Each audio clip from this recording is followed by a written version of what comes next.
Ei, oh, oh, oh. Gente, e de repente os botões todos sumiram. É a primeira vez que eu tô conduzindo uma live, né? Ai, de repente some tudo. Aí aparece, ainda bem, né? Vai fazer a sua, já já. Oh, Noah, que bom que deu tempo.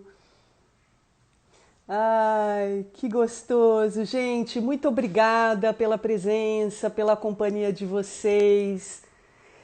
Vou já pedir desculpas e ao mesmo tempo paciência para vocês, porque assim é a primeira vez que eu estou conduzindo uma live, né? Eu já fiz uma outra, mas a convite de uma paciente que cuidou de tudo, né? Então, eu mesmo sendo uma geminiana, que assubi chupacana, eu não sei se eu vou dar conta do meu desejo de conversar com vocês, com as perguntas entrando ao mesmo tempo que eu estou falando. Por isso, em alguns momentos aí da nossa conversa, eu vou parar um pouco de falar para olhar as perguntas, os comentários, tá? Então, vamos com calma que devagar eu chego lá. Primeira de muitas, tomara, né? Tomara. É, Bom, o tema de hoje, eu já vou começar, tá? O tema de hoje é adoecimento e cura. Como sempre, eu vou estar falando a partir da única coisa que eu tenho, que é a minha própria experiência. E seja como filha de médico, né, que sempre fui exposta a um ambiente durante muitos anos, um ambiente onde se respirava a questão das doenças e das curas, seja nos meus próprios adoecimentos, né, eu tive alguns ao longo aí da minha vida importantes, aprendi muito com eles, e ainda hoje eu tenho de conviver com uma doença autoimune, que é o hipotiroidismo. Eu já fui hipertireoidica, então eu já experimentei aí os dois lados da gangorra, é algo que eu tenho que ficar muito atenta. Também tenho de conviver com duas hérnias de lombar que hoje adormecem, mas que nada impede delas acordarem de repente, né? E então eu vou falar a partir desse lugar também dos meus aprendizados com os meus adoecimentos e os meus processos de cura, né? Também durante 10 anos da minha vida, dos 30 aos 40 anos, eu fiz trabalhos de cura com a minha sensibilidade, atendendo pessoas de tudo quanto é idade, desde bebês recém-nascidos até idosos, pacientes terminais. Testemunhei vários processos de cura de pacientes terminais sentenciados de morte pela medicina e desenganados e que se curaram, né? Pude testemunhar isso. Também testemunhei processos de morte, onde o trabalho não funcionou como a gente gostaria, né? Então vou falar também a partir de toda essa experiência que eu tive durante essa década e principalmente como terapeuta que eu sou, né? O terapeuta, ele é um médico da alma. A alma em grego é psique, da onde vem o psiquismo, a psique, a psicologia. Então eu sou uma médica da alma. Então, vou estar falando a partir dessas minhas experiências e para quem me conhece, eu uso e abuso de uma lente para olhar para as questões humanas, para a vida, que é a lente da complexidade. Eu realmente eu não consigo acreditar, eu vejo que complica muito esse modelão binário que há séculos nos educa, nos forma, né? Na verdade, nos deforma, que é uma visão muito ou isto ou aquilo, né? Ou você é bom, ou você é mal, ou você está acertando, ou você está errando, e isso complica essa simplificação, esse empobrecimento, complica demais. Então, eu prefiro sempre complexificar, né? É o ou, é o e, né? Ou seja, eu posso estar acertando e ao mesmo tempo errando, dependendo do momento que eu estou, dependendo do ponto de vista que eu olho para aquela questão, dependendo do dia, né? De repente, num dia eu olho para uma questão de uma determinada maneira, sou afetada de algumas formas, no dia seguinte é o contrário disso. Então a vida, o ser humano é muito complexo e é essa lente que eu uso para a vida e vou usar também para essa questão super complexa que são os adoecimentos e as curas. Né? Não existe uma única maneira de olhar para isso, nenhuma nem duas, existem milhares de maneiras da gente olhar para isso. Então, aqui nessa nossa conversa, vamos sempre manter como pano de fundo essa ideia do complexos, né? De uma trama de fios, um emaranhado de fios de possibilidades de olhar para essa questão, os fios da genética. Então, todos os genes, a questão dos genes, da herança genética, como também de todas as experiências, os afetos, as formas de existência dos nossos antepassados, que a gente também herda, né? Também o ecossistema, o ambiente, por exemplo, gestacional, a que a gente foi exposto no nossa entrada da vida, como é que estavam os nossos genitores, o que eles viviam na época, naquele momento, como é que eles se relacionavam entre si, o ambiente da primeira infância, da nossa educação, da juventude, a cultura, a comunidade em torno, a nossa relação com o planeta.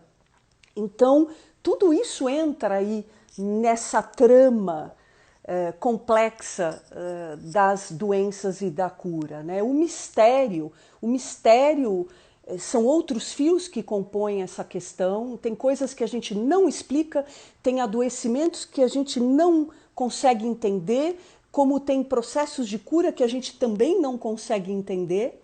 Então entra aí o mistério e a meada de fios, o novelo que eu manejo melhor por ser bordadeira desses fios, né, no meu ofício de terapeuta, é os fios da psique, né, do nosso campo psíquico, do nosso campo emocional, espiritual. Então é aqui que eu vou navegar com vocês, mas vamos manter como pano de fundo esse olhar mais rico sobre tudo isso, né? Por que é importante falar, por que é importante esse olhar para o campo psíquico, emocional e espiritual? Porque é ele que vai falar sobre a maneira como a gente tem se tratado, se destratado e vivido a vida. Vivido a nossa vida no mundo, com as pessoas, com a gente mesmo, com as pessoas. Então, é muito importante esse campo, né? Eu não consigo dizer que é o mais fundamental, porque ele se compõe com os outros, mas é muito importante. Tem algumas perguntas, partindo daí desse lugar, tem algumas perguntas que são fundamentais, são reflexões que a gente tem que se fazer para prevenir adoecer.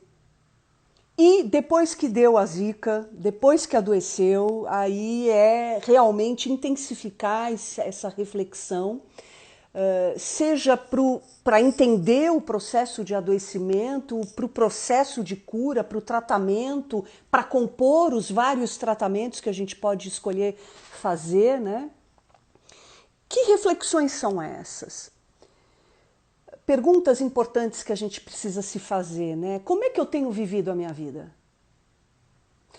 Como é que eu tenho me sentido afetado pelas experiências que me atravessam a vida? Como é que tem sido a minha relação comigo? E com os outros? Como é que eu tenho me tratado e me destratado? O que eu costumo fazer quando algo dói? Quando algo me incomoda? O que eu faço com isso? Eu olho com atenção? Eu escuto o que está doendo? Eu me pergunto, eu dialogo com essa dor, com este incômodo? Eu elaboro de alguma maneira? Eu dou atenção para isso ou não? Ou eu me nego a olhar, finjo que não é comigo, recuso, não quero dar conta, sinto que não vou dar conta, soco lá no porão, né, para não ter que lidar, me vitimizo. O problema é sempre o outro, né? Então eu me coloco do lado de fora da vida para não lidar com as questões que eu mesma estou cocriando na minha vida. Então, essas reflexões são fundamentais. Por quê? Por que é importante a gente se fazer essas perguntas constantemente como prevenção para o adoecimento e, sobretudo, depois que adoece? Porque toda dor que a gente cala, mais cedo ou mais tarde, essa dor vai ser falada, vai ser contada pelos nossos sintomas. A conta vai chegar mais cedo ou mais tarde. Tudo que eu calo, todas as dores, os incômodos que eu calo, meus sintomas vão falar.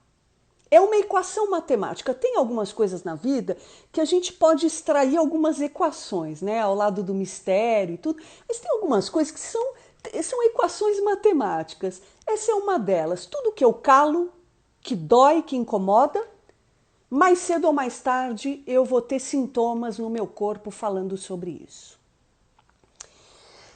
Por isso é tão importante a gente se fazer essas perguntas. Onde dói? Por que está doendo? O que eu ando fazendo comigo? Aonde eu estou me violando? Onde eu estou violando a minha natureza? Onde eu estou disfuncionando na relação comigo, com o mundo? E no caso de um órgão sintomático, né, sintomatizado, um órgão disfuncional, é importante conhecer as tarefas desse órgão. Quais são as funções desse órgão no todo, né, no organismo? Quais são as tarefas dele? Por quê? Porque eu conhecendo essas tarefas, eu vou entender aonde que eu estou violando elas na minha vida. De que maneira eu ando disfuncionando aquele órgão. Quando eu lancei o vídeo Adoecimento e Cura no meu canal no YouTube, eu lancei aqui no Instagram o vídeo, como normalmente eu faço, e eu fiz uma provocação. Puxa, quem que quer falar sobre algum adoecimento? E as pessoas começaram a me fazer pedidos, né? E hoje eu quero falar sobre alguns desses pedidos. Eu não sei se eu vou dar conta de todos.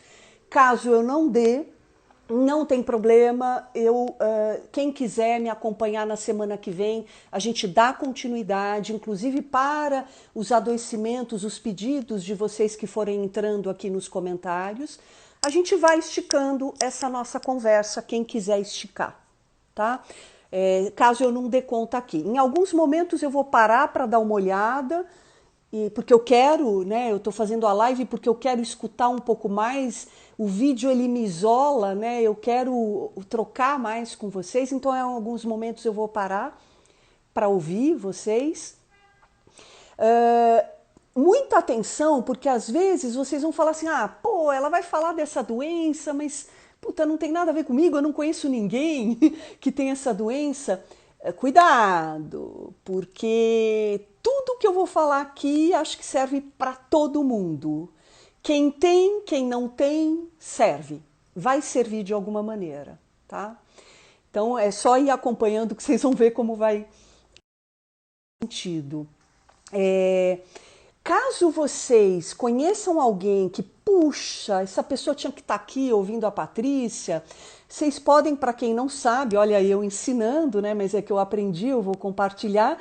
Vocês podem acionar o aviãozinho aqui no canto inferior da tela e convidar alguém da rede de vocês para participar aqui. Eu também vou, encerrando o vídeo, subir para o, eu não sei, eu nunca sei se é IGTV ou IGTV, não sei, mas eu vou subir o vídeo aqui para o Instagram e vou também publicar lá no YouTube, se tudo der certo e se eu conseguir fazer isso, tá? Bom, quais foram os pedidos? Que adoecimento, sobre que doenças a gente vai falar hoje? Bipolaridade, diabetes, dor crônica de coluna, de costas, dor crônica renal, déficit de atenção, alergias na pele, rinite, ansiedade. Bom, tem uma lista aí que vamos ver no que eu consigo dar conta, né? Vamos começar pela bipolaridade, tá? Que inclusive foi o primeiro pedido. Eu não vou expor quem pediu, por mais que a pessoa tenha se exposto aí nos comentários, mas aí a pessoa vai se identificar, né? Cada um se identifica aí com o que acha que é importante.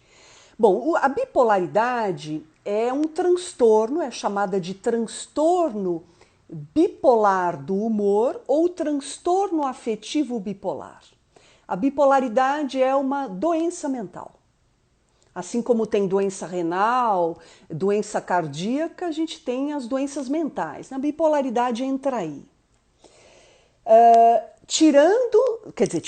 Mantendo aquele pano de fundo de herança genética, do ambiente gestacional, do ambiente a que essa pessoa, o ambiente a que os bipolares são expostos no início da vida, durante a juventude também. Contando com tudo isso, vamos entrar mais no campo psíquico, emocional e espiritual. Normalmente, a gente até costuma fazer uma piadinha, eu também às vezes faço esse tipo de comentário para mim, que é assim, nossa, como eu tô bipolar. Porque todos nós temos uma instabilidade emocional, se não diária, no mínimo durante alguns dias da semana, né? A gente vive uma instabilidade, isso é do humano. Uma hora a gente tá bem, outra hora a gente não tá, uma hora a gente quer, outra hora a gente não quer, uma hora a gente tá amando, outra hora a gente tá odiando, quer ver a pessoa morta, né? Então, assim, a gente oscila, a gente é muito instável emocionalmente. Mas esse tipo de afirmação, como eu sou bipolar, não é justo com os bipolares. Por quê? Porque o bipolar, ele vive essa oscilação de uma forma muito punk. O bipolar, ele está numa outra escala que não é esta só da instabilidade que todo mundo vive. É uma gangorra desgracenta, sofrida pra caramba, que o bipolar vive, né? Então, de um lado, ele vai pro fundo do buraco, o fundo do poço. Quando ele acha que ele já chegou, ainda tem mais um pouco de fundura. E aí ele sai, ele permanece durante um tempo nesse lugar. E aí ele descamba para o outro lado da gangorra, que é o céu não tem limites. Do fundo do poço para o céu não tem limites. É uma busca desesperada por compensação, né? Por compensação. Ou seja, olha que loucura, olha como o olhar complexo ele ajuda a olhar para isso. A lente, né, complexa ajuda a olhar para isso. Existe um quê de saúde aí no bipolar. O bipolar, ele tem um movimento de saúde no adoecimento dele, que é compensar o sistema, reparar aquele lado descompensado, abissal, é um abismo Ele fica flertando com o abismo na depressão e depois ele precisa reparar isso, porque ninguém consegue sobreviver tanto tempo ali. E aí ele vai para o outro lado. Então tem um movimento de saúde na bipolaridade. Só que o problema é que ele aí vai para o outro extremo e ele fica naquele outro extremo, ele perde, o bipolar ele sofre de falta do fiel da balança, do eixo. O sofrimento do bipolar é a falta de eixo, de tempero. Mas ele busca isso desesperadamente. Quando ele está lá na depressão, no fundo do poço, ele é a mosca do cocô do cavalo do bandido. A vida é um cocô, nada presta. Ele não presta, tudo é imprestável, nada vale a pena. Só para os outros que as coisas vão. A vida é para os outros, não é para mim. Só os outros podem, conseguem, têm, eu não consigo. Nada vale a pena, ninguém vale a pena.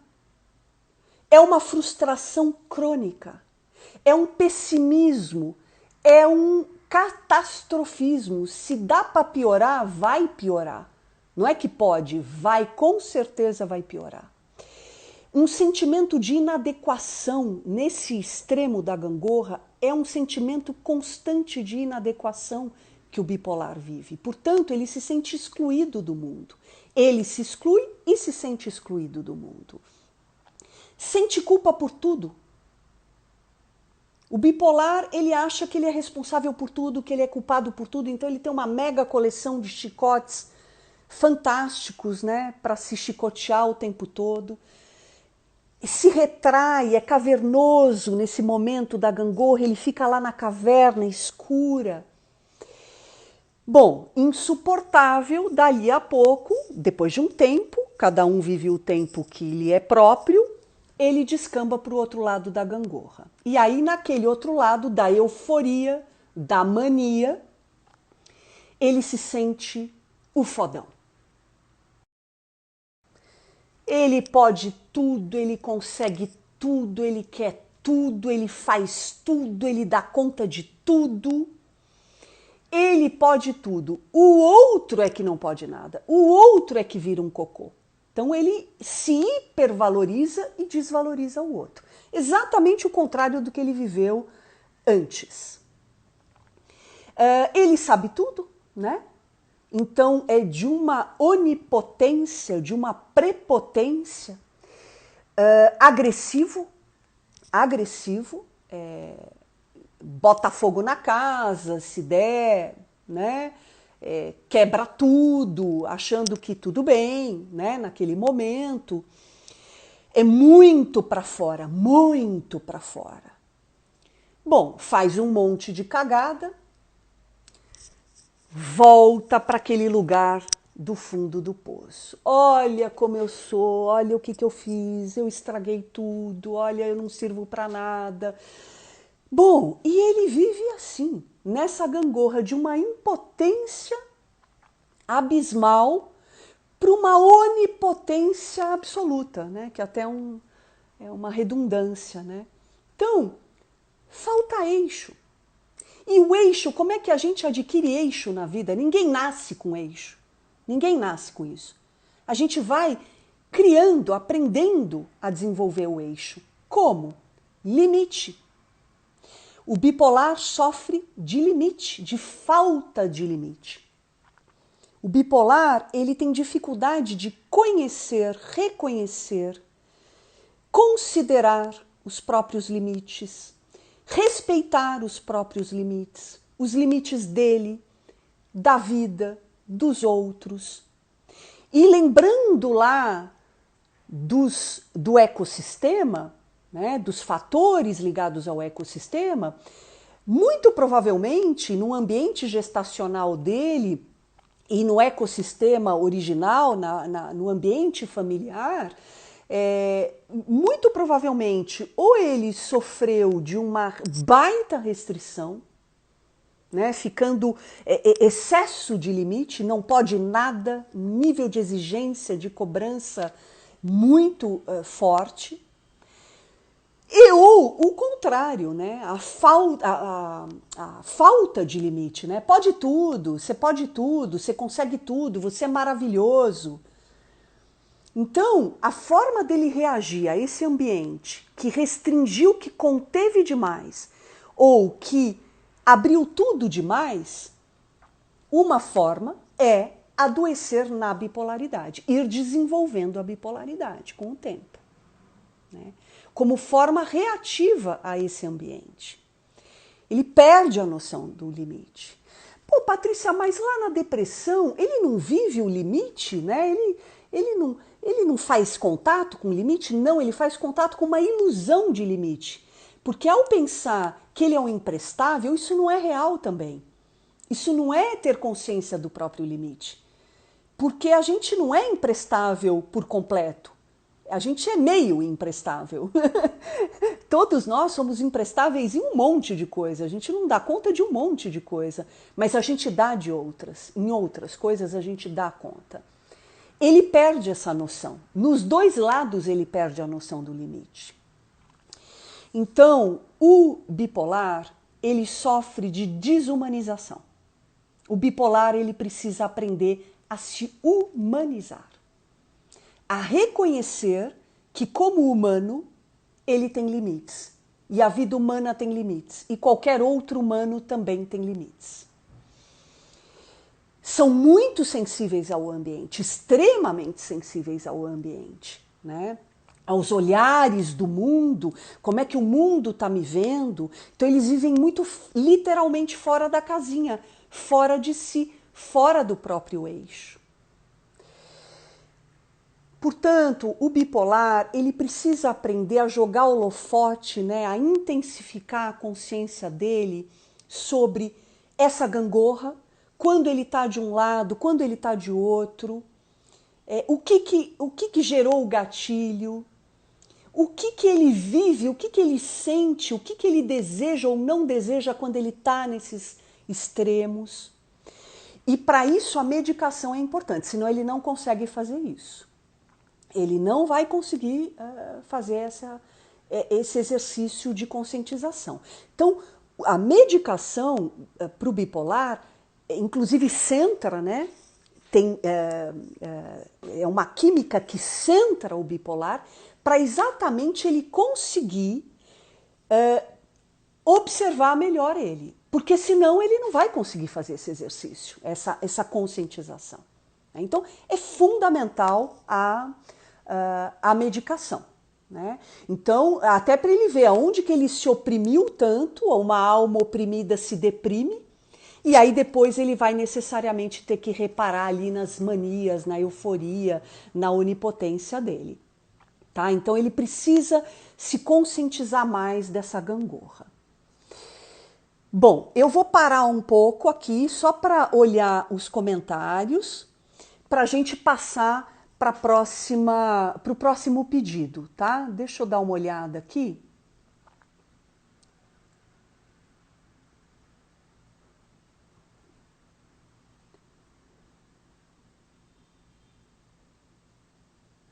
Não tem nenhuma pergunta, tem aqui, desculpa, eu estou com um pouco de dificuldade, deixa eu só ver aqui, olha.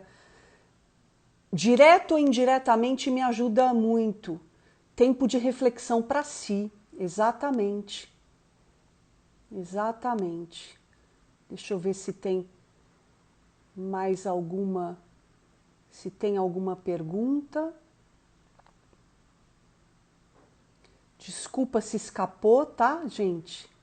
Bom, então vamos dar sequência, tá? A gente não vai poder aprofundar aqui os sintomas e tudo. Essa é uma tarefa que vocês, infelizmente, vão ter de realizar aí consigo próprios e com profissionais da confiança de vocês. Eu quero só lançar um olhar de reflexão para vocês poderem incrementar aí os processos de tratamento e de cura de vocês.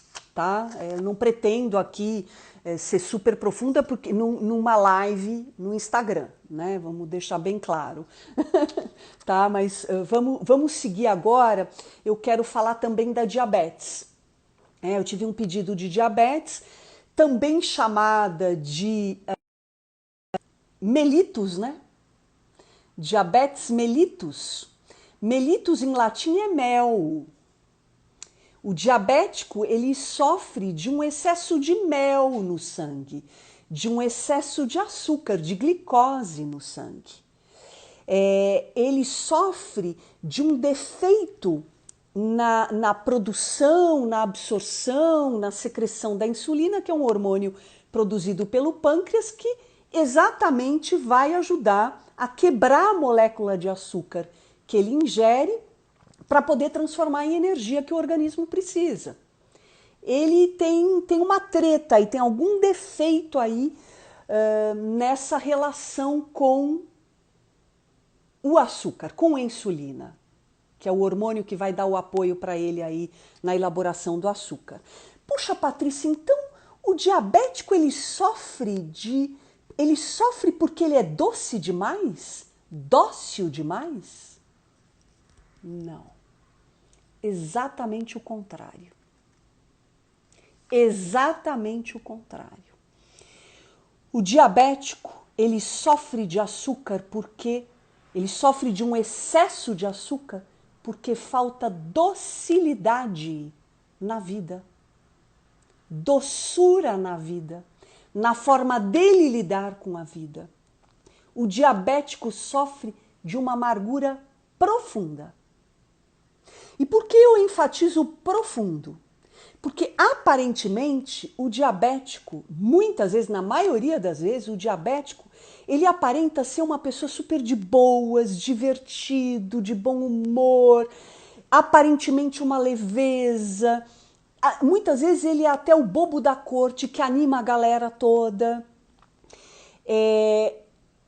Mas isso tudo é fachada. Isso tudo, na verdade, é uma reparação que ele tenta fazer para lidar com o excesso de amargura dele na vida, né? Na forma dele lidar com as experiências de vida dele. Os diabéticos, eles se controlam demais, se controlam muito na vida, não se permitem gozar a vida, não se permitem realmente se divertir. Eles divertem os outros, mas têm dificuldade de se divertir com a vida. Eles se controlam muito, querem controlar muito o ambiente, as pessoas que estão ao redor, seja sendo autoritários, ora sendo muito submetidos, que é uma outra forma de controle, porque quando você se submete a tudo, você controla afetivamente o ambiente, todo mundo te acha super fácil de lidar, super bacana, sempre topa tudo, né? Sempre diz amém para tudo. Essa é uma baita forma de controlar o ambiente. Quando a gente diz não, a gente perde o controle do afeto dos outros, a gente abre para o conflito. Isso é muito ameaçador para o diabético. Né? Então o diabético, ele faz escolhas ao longo da vida de muito controle, sem perceber. Puxa, e aí a ironia do destino é que depois ele precisa ficar se controlando, né? Medindo a insulina, medindo a glicemia, aplicando insulina. Aí mesmo que ele tem que se controlar, para valer. Olha os sintomas, né? Aí, no final, ele tem que ficar controlando. Os sintomas não, o tratamento que ele tem de fazer é de se controlar. Essa é a ironia do destino. É importante que o diabético ele faça contato com o que o amarga. E normalmente, gente, é muito comum isso, é quase também uma equação matemática. O diabético, além das questões genéticas e toda aquela parafernália toda que eu já falei, o diabético, muitas vezes ele se torna diabético depois de uma grande perda. A família que se separa, então o ideal de amor dos pais, uma separação, uma perda por morte, uma falência. Quantas pessoas não se tornam diabéticos depois de quebrarem os seus negócios? De perderem uma casa, perderem um emprego, serem demitidos depois de muitos anos trabalhando, né? Então, se aposentando. Tem uma perda, tem uma fratura afetiva. O mel, eles perdem o mel, eles perdem a doçura. E aí amargam. E aí toca o organismo produzir um excesso de açúcar para dar conta de tanta amargura.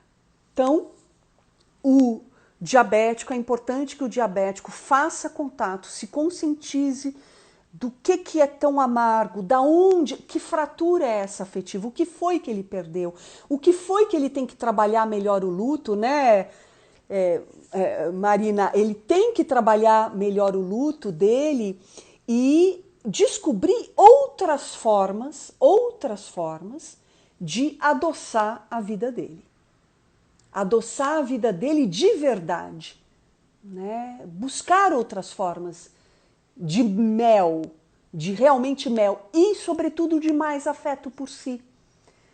Porque no final tudo isso é muito dirigido para o outro e não para ele, muitas vezes, né? Então, ser mais afetivo consigo próprio, aprender a dizer não, se considerar, se colocar mais em primeiro lugar, isso é muito importante para o diabético.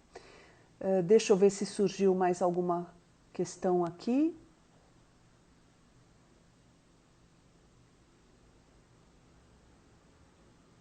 Tá. Bom, vamos lá. Vou avançando, tá? Vocês não estão me perguntando nada aqui. Eu vou avançando. Peraí, deixa eu só ver. Solicitação? Ai, Deus, deixa eu ver. Olha. Bom, acho que é isso. Pronto, fiz aí o que me mandaram fazer. Bom, vamos lá. Vamos falar de coluna. De coluna. Quero falar de coluna com vocês. Teve um pedido aqui para eu falar um pouco sobre dor crônica nas costas, né? Dor crônica nas costas, vamos falar então de coluna. A coluna é uma obra de engenharia fantástica que sustenta o nosso corpo. A coluna, ela permite a nossa sustentação, ela permite que a gente fique de pé e encare a vida, se sustente, autossustentação. Então veja que se dói aí, se está doendo aí, é porque está doendo a maneira como a pessoa está encarando a vida de pé, tentando se sustentar. Tem uma ferida aí na autossustentação diante da vida. Tem um sofrimento aí nessa autossustentação. É importante, para quem tem problema de coluna, entender que viver é experimentar. Para a gente viver, a gente tem que se colocar em experiência. Não dá para viver sem experimentar a vida. E experimentar, como a própria palavra diz, tem uma raizinha aí, que é de perigo. Viver é perigoso. Viver não é mole, não. Não é para qualquer um, não. Viver é perigoso. Então, é risco o tempo todo. Dá medo. E é importante aceitar essa vulnerabilidade. Pessoas que têm problema de coluna precisam aceitar, trabalhar melhor a aceitação da própria vulnerabilidade, dos limites. Veja que a gente falou de bipolaridade, diabetes, agora de coluna, e estamos falando de limite o tempo todo. De limite, de vulnerabilidade, de precariedade para lidar com a vida. Né? Veja como faz sentido aí para todo mundo. Né? Dá para usar, para todo mundo usar. Então, a pessoa que tem problema de coluna, ela precisa desenvolver, diante da sua própria vulnerabilidade, da precariedade da vida, desenvolver a confiança. Confiar é fiar com. É algo que a gente vai construindo. E como é que a gente vai ganhando, construindo confiança? Fiando, né? Dando crédito para a gente, para a vida, conforme a gente se expõe ao risco. Quanto mais a gente se expuser à vida, às experiências, errando, acertando, e aí depende do ponto de vista, mais a gente vai fiando com a gente e com a vida, ganhando confiança. A pessoa com problema de coluna, ela fica, ela precisa de muita aprovação do outro, todo o tempo tentando checar se está certa, se está errada, querendo acertar o tempo todo. É um nível de exigência tremendo, por isso que pesa na coluna. Tem uma sobrecarga aí na coluna em função desse nível de cobrança de sempre acertar, né? Então também vale a reflexão. O que é acertar? O que é acertar? Como é que eu vou saber que eu estou acertando ou errando sem eu atravessar tudo, dar um tempo para elaborar, para depois olhar e falar, puxa, eu achava que eu estava fazendo tudo errado e na verdade eu estava acertando, eu estava buscando, né? A coluna, e eu vou especificar só um pouquinho ao pedido desta pessoa que eu conheço, que sofre muito da cervical, né, da coluna, dessa região cervical. A coluna, ela tem, se não me engano, tá, 33 vértebras, e a gente pode separar em basicamente 4 regiões a coluna, né? Tem a cervical, que é da cabeça até o tronco aqui, né, o começo do peito, depois a torácica, a coluna torácica, que é do peito até o umbigo, aí chegamos na lombar, onde eu também tenho problema na lombar, e depois abaixo do umbigo, na região da pelve e do cóccix, a região sacral. Né? Então são essas 4 regiões. Essa pessoa que me pediu, ela somatiza muito na região cervical, né? Toda a coluna é cheia de nervos, é muito nervosa a coluna. Então, dói pra caramba. Coluna é um troço que dói, é dor de nervo, dói muito. A pessoa que tem dor crônica na cervical, ela não consegue virar o pescoço. Veja, a coluna cervical, ela ajuda a gente a fazer esse movimento aqui, ó. Girar a cabeça, olhar para vários lados. Olha o que eu estou falando. Olhar de diversas maneiras para a mesma coisa, para si. Flexibilidade no olhar. Flexibilidade na maneira de encarar a vida. De se expressar também na vida, a partir do que você está entendendo da vida. Né? Então, flexibilidade é a pedra filosofal aí da coluna cervical. Né? Tanto é que quando a pessoa ela trava, por exemplo, o torcicolo, ela trava porque deu um mau jeito, né? Pode ser um mau jeito, pode ser toda aquela parafernália que eu já iniciei falando, mas muitas vezes ela trava porque ela passou dias rigidamente olhando para uma questão, se exigindo demais, querendo acertar demais, de uma forma muito rígida, pensando de uma forma muito rígida, com muita inflexibilidade. Né? E isso dá medo mesmo, a inflexibilidade dá muito medo de navegar na vida. Quando a gente é mais flexível, a gente vive o balancinho. Né? Quando a gente está rígido, qualquer balancinho assusta. Aqui estão perguntando por que nossa personalidade e hábitos se somatizam no nosso organismo? Como isso funciona? Eu comecei falando disso, né? Que a gente... não sei se você tem razão, eu falhei aqui. Eu falo lá no meu vídeo no YouTube, né? A gente vai somatizando porque a gente vai acumulando um monte de dores e incômodos ao longo da vida. A gente vai sendo afetado pelas nossas experiências, não sabe como lidar com esses afetos, com o que a gente está sentindo, por isso uma reflexão sempre muito importante, constante, é o que está me doendo, o que eu estou sentindo diante dessa experiência. Porque se você não olha para suas dores, você vai sintomatizar no corpo, os sintomas vão começar a revelar para você, a falar sobre tudo aquilo que você calou. Então, aquela equaçãozinha que eu disse no início aqui da live, que quando a gente cala as nossas dores, os nossos sintomas vão falar sobre elas. Por isso é importante olhar para o que dói.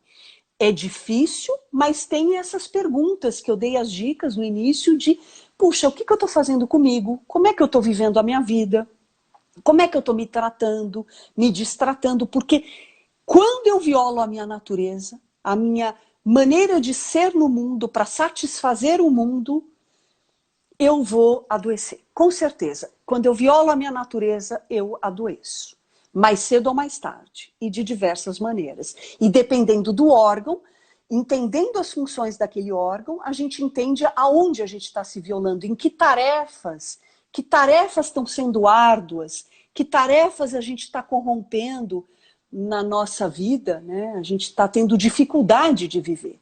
Está doendo viver aquelas tarefas. Tá? Então, bacana você ter feito essa pergunta. Né, Pri? Essa semana, exatamente. A torcicolo, né? Travou. Então, é legal olhar. Fora o tanto de ginástica que você faz, que às vezes dá um mau jeito, mas também não esqueça de ver como é que você está encarando as coisas que você está vivendo. Qual o nível de rigidez aí para travar a cervical? Né? Bom, gente, temos aí alguns minutos ainda. Eu quero ir para a dor crônica renal, tá? Tudo bem por aqui? Bom, vamos lá para a doença crônica renal. Os rins, né? Vamos falar dos rins. Quem tem rinite, que também foi um outro pedido, fique atento agora, porque a rinite, ela, não pelo nome, tá? A rinite, não é isso. Rinite é por causa do rino, do nariz. Tá? É uma doença do aparelho respiratório. Mas o aparelho respiratório, ele está muito ligado aos rins. Tem uma ligação. Tá? Bom, vamos lá. Enxaqueca, Gabriela, enxaqueca, eu falo inclusive lá no meu vídeo, um pouquinho, eu dou uma palhinha. Vou colocar aqui na minha listinha, tá? Que depois a gente pode fazer uma outra live com esse tema e outros que forem surgindo, tá bom? Enxaqueca é muito legal, tá? Também tem muito a ver com limite, mas vamos lá, vamos falar da doença crônica renal. Os rins, né, uma duplinha que a gente tem super fundamental no nosso sistema urinário. Né? Os rins são centrais no nosso sistema urinário. Para vocês terem uma ideia, os rins, eles filtram a cada minuto 1/3 do sangue, de todo o sangue que sai do nosso coração. 1/3. É pra caramba. Ele não para, os rins não param, são um poderoso filtro. Eles também cuidam de toda a água que circula no nosso organismo. Os rins também cuidam do pH, da acidez do nosso organismo. Guardem isso, acidez. Acidez. Excesso de crítica. Veja, os rins são filtros. Quando eu sou crítico demais, nunca tá bom o que eu faço, nunca a vida tá boa, uma frustração crônica, uma insatisfação crônica, nunca o que o outro faz tá bom, é uma acidez em relação à vida, você exige demais dos seus rins. É como se dissesse assim, filtra aí que o negócio tá brabo, filtra aí que, nossa, como eu sou impuro, como tudo é impuro, né? É mais ou menos isso. Eu estou brincando, mas é sério, né? Os rins lidam com a água do corpo. A água é um grande símbolo do nosso emocional. A água está muito ligada ao nosso emocional. Bom, agora, sobretudo, os rins, eles são brothers, são dois que trabalham juntos. Portanto, quem sofre de doenças renais sofre de parceria. Tem questões muito difíceis, como dói se relacionar. como dói se relacionar com o outro. Só que para se relacionar com o outro, eu preciso me relacionar comigo. A relação que eu tenho com o outro, ela é um espelho fidedigno da relação que eu tenho comigo. Vejam os meus vídeos, eu tenho uma série de vídeos no meu canal chamado A Sala dos Espelhos, onde eu trato muito de relacionamentos. Tá? Então, as pessoas com problemas renais, elas sofrem muito no momento de se relacionar com o outro, nas relações afetivas. Para isso,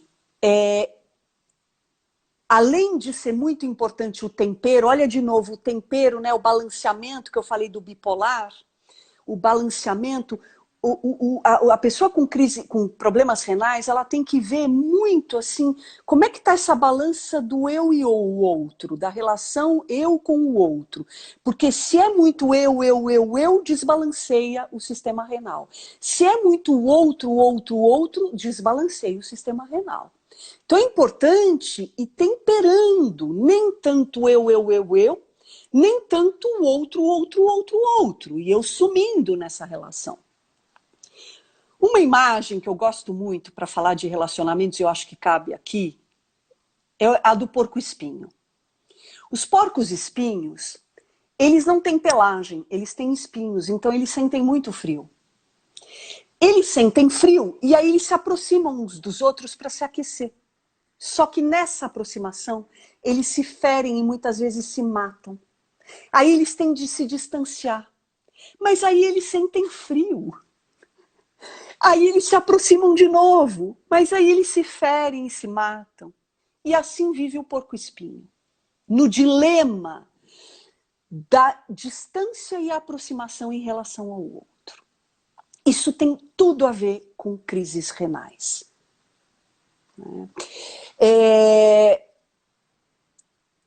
Muitas vezes as pessoas com crises renais ou são satélites, né? Elas se submetem muito ao outro, viram satélites, orbitam ao redor do outro, ou muitas vezes se intoleram demais consigo próprias. Né?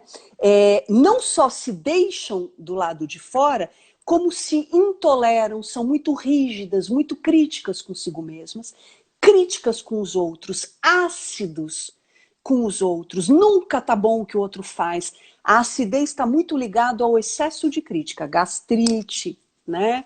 Excesso de ácido gástrico. São pessoas muito críticas, né? Nunca nada tá bom.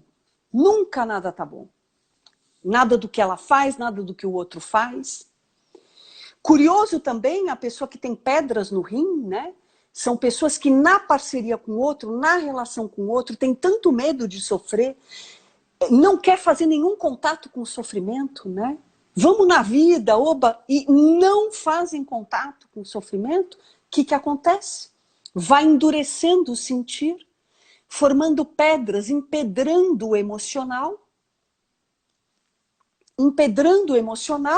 e aí, depois, ironia do destino, tem que eliminar vivendo dor de parto. Toda a dor que a pessoa negou, que a pessoa recusou sentir, ela vai sentir numa única tacada com juros de cartão de crédito, que é para expelir a porra das pedras que ela foi endurecendo ao longo das parcerias dela. Né? Então, veja aí a loucura que são as doenças renais. Gente, eu preciso de uma ajuda técnica. A live é 1 hora, né? Ou seja, ela vai morrer daqui 6 minutos, é isso mesmo? A gente tem que ir finalizando, é isso? Esse papo? Alguém pode me ajudar? Ai, Ângela, me ajuda, você que sabe tudo de tecnologia de Instagram. Você sabe como é que... Sim, já me falaram. Tá.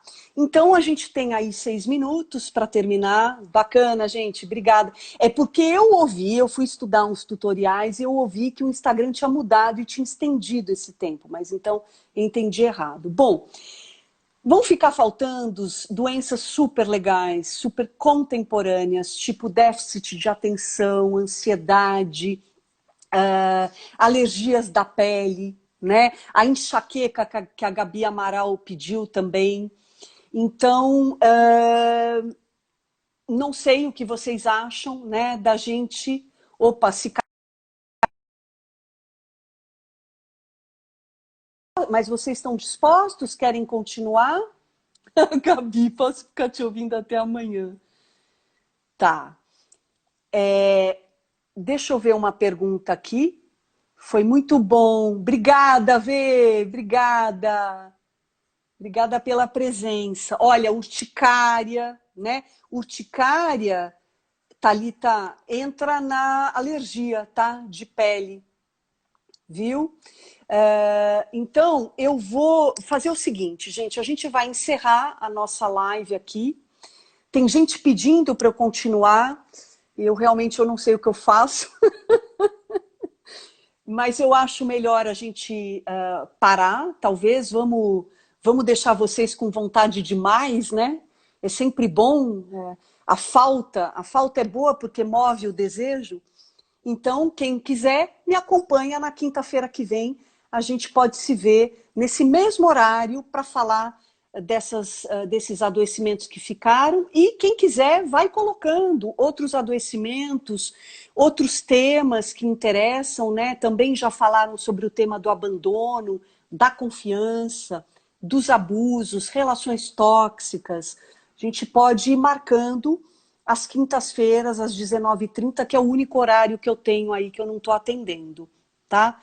Então, vão se comunicando aí comigo, eu vou salvar no IGTV, o IGTV, e lá no meu canal no YouTube, vocês entram, vejam o meu vídeo, Adoecimento e Cura, que está bem rico lá, aquele começo, você que perguntou, que aparece, acho que é Dadá, que aparece aqui, poxa, como que a gente somatiza? Lá eu falo bastante disso, tá bom?